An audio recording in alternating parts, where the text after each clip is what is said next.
बिस्मिल्लाहिर्रहमानिर्रहीम। अस्सलाम वालेकुम। हार्वर्ड एकेडमी की तरफ से आपको वेलकम कहते हैं।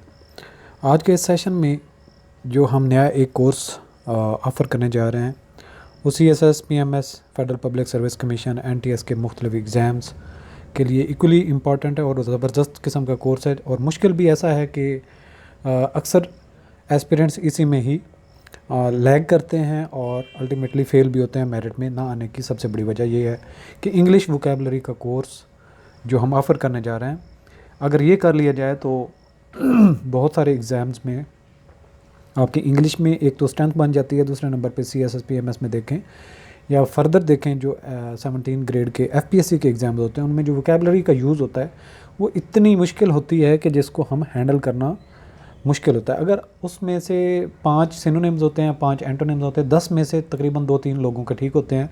अगर उस एवरेज को 7-8 तक लेके चले जाएं तो डेफिनेटली जो मेरिट में एक एक नंबर का आगे जा के मैटर होता है स्क्रीनिंग टेस्ट में जब शॉर्ट लिस्टिंग हो रही होती है तो आप इसमें ईज़िली फॉल कर जाते हैं ऊपर। तो CSS के लिए तो डेफिनेटली इंग्लिश में एक एक नंबर बहुत इंपॉर्टेंट होता है और 17 ग्रेड की जॉब्स के लिए भी। तो इंग्लिश वोकेबलरी का कोर्स डेफिनेटली हम जो ऑफ़र करने जा रहे हैं इसके कुछ पहले भी हमारे लेक्चर्स आपको हमारे इसी चैनल पे अवेलेबल मिलेंगे। तो ये नॉर्मली कोर्स हम जो ऑफ़र करने जा रहे हैं ये कहाँ कहाँ पे अप्लाई होता है ये पहले देख लेते हैं। CSS एस्पिरेंट के लिए बहुत ज़रूरी है। PMS के एस्पिरेंट्स के लिए ग्रेड 17 16 से ऊपर जितने भी समटाइम ग्रेड 16 में भी वोकेबलरी के क्वेश्चन आ जाते हैं।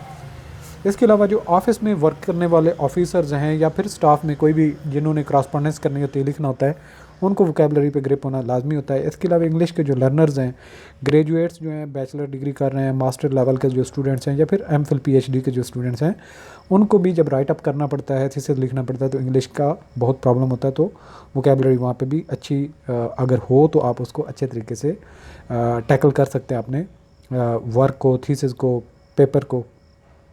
इसके अलावा जो इंग्लिश स्पीकिंग के शौक़ रखने वाले हैं या फ़ॉरेन में विज़िट करने वाले लोग हैं जिनकी इंग्लिश बोलना ज़रूरी होता है, मजबूरी होती है, या फिर फ़ॉरनर होते हैं पाकिस्तान में विज़िट पाकिस्तान से जो बाहर रोज़गार के लिए जाते हैं, उनको भी इंग्लिश वोकेबलरी का सम टाइम बहुत ज़रूरी होता है क्योंकि ज़्यादातर जो इंटरनेशनल लेवल पे कम्युनिकेशन होती है वो इंग्लिश में ही होती है। इसके अलावा कुछ लोगों को वोकेबलरी और वर्बोसिटी होने का शौक़ होता है तो उनके लिए भी ये कोर्स इक्वली इम्पॉर्टेंट है। अच्छा, इस कोर्स की लेआउट क्या होगी या फीचर्स क्या होंगे? This will be online course, flexible accessible time, यानी कि हमारे लेक्चर्स जो हैं आपको वेबसाइट के ऊपर अवेलेबल मिलेंगे तो आप किसी भी टाइम इसको एक्सेस कर सकते हैं। Duration of this course will be 1 month, 1 महीने का ये कोर्स होगा। ईजी लैंग्वेज में और इंग्लिश और उर्दू मिक्स टाइप में आपसे कम्युनिकेट हो रहा होगा और रिपीटेडली एक वर्ड को यूज़ करने की कोशिश की जा रही होगी ताकि आप उसको वोकेबलरी का हिस्सा बना सकें। इसके अलावा इस कोर्स में एक वर्ड होगा, उसको हम इंग्लिश में उसके जो मानी बनते हैं वो बताएंगे।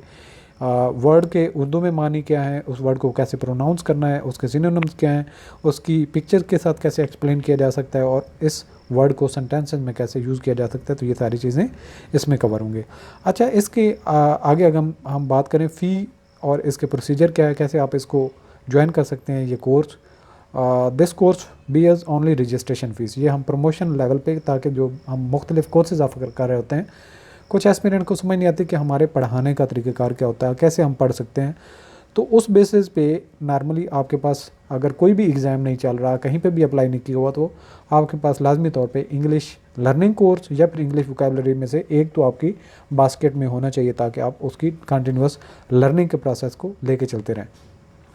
तो इसकी फ़ीस सिर्फ़ और सिर्फ जो रजिस्ट्रेशन एक एस्पिरेंट ज्वाइन करना चाहता है उसकी रजिस्ट्रेशन फ़ीस होगी।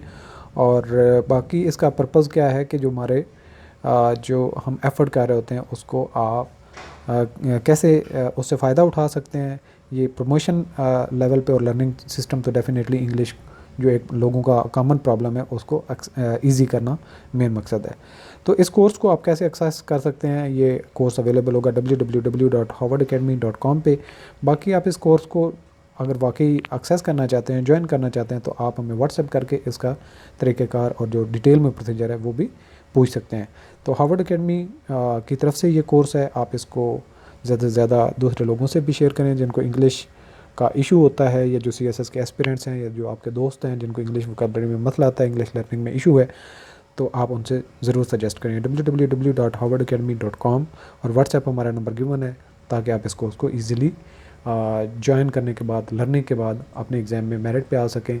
ये मेरा मेन पर्पज़ है इस कोर्स के लिए। ऑल द बेस्ट, अल्लाह हाफ़िज़।